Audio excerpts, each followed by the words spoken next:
Belle Isle is probably the most accessible and wild park that the City of Richmond has. The topography allows for a lot of parks with really beautiful kind of wide vistas and panoramas. Belle Isle is a place in the center of all of it. It really is the heart of the city.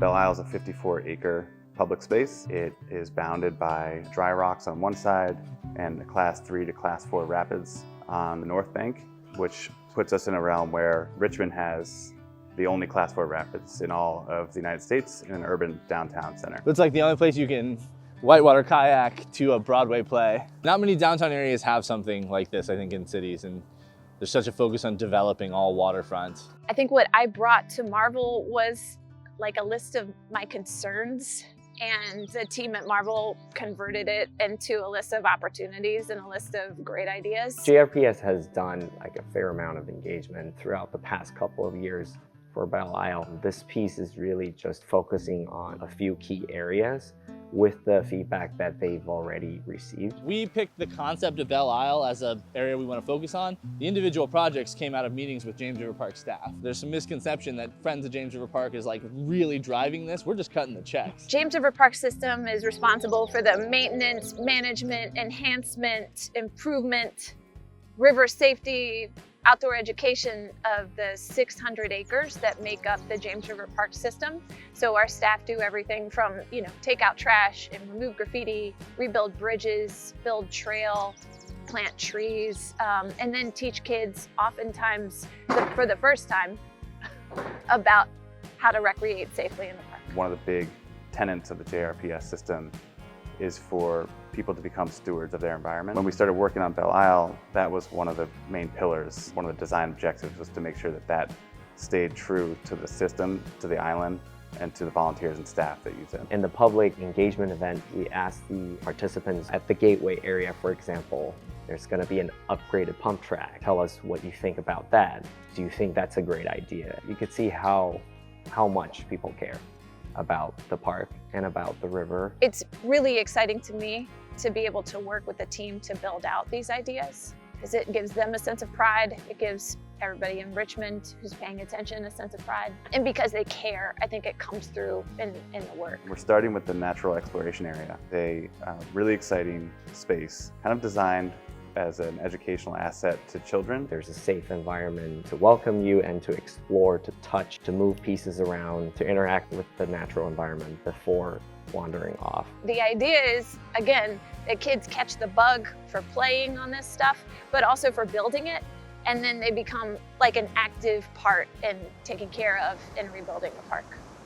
I'd say this is the thing people love most about Belle, is you come out here on an evening when the water's a little bit lower, all these rocks are usually dry, when the water drops like another 2 feet in the summer, and there's just hundreds of people out here sunbathing and partying and with their dogs and their kids just hanging out.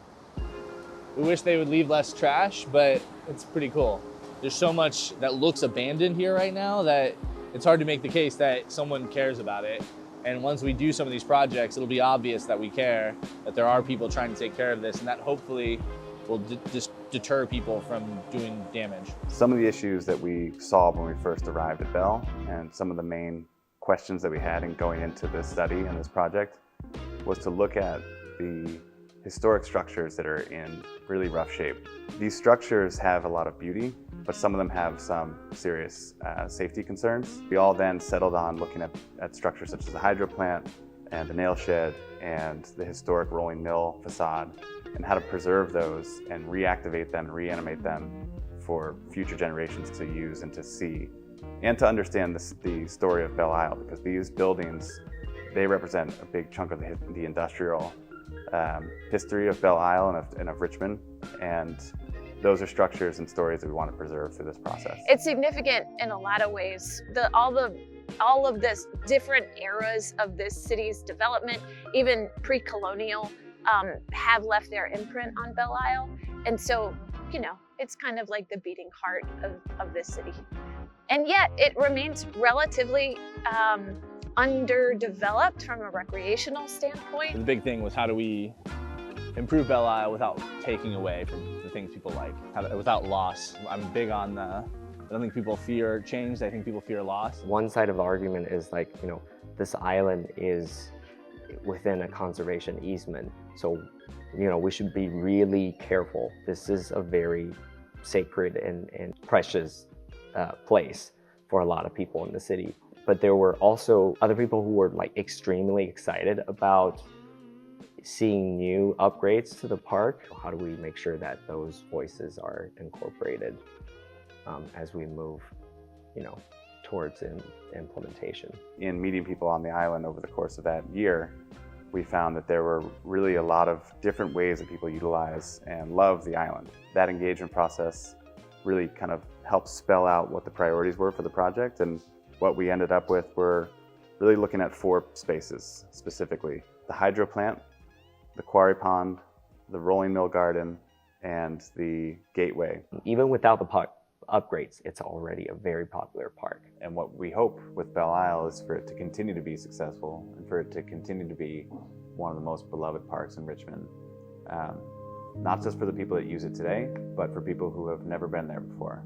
I would say that Belle Isle gets the most diverse range of users in the park, and that's something that we really want to encourage. Historically, James River Park System has been a place that's accessed largely by affluent folks who can afford to kayak, or people who have been fortunate enough to enroll in an outdoor camp.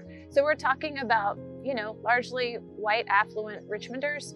And we have the data that show that that's changing.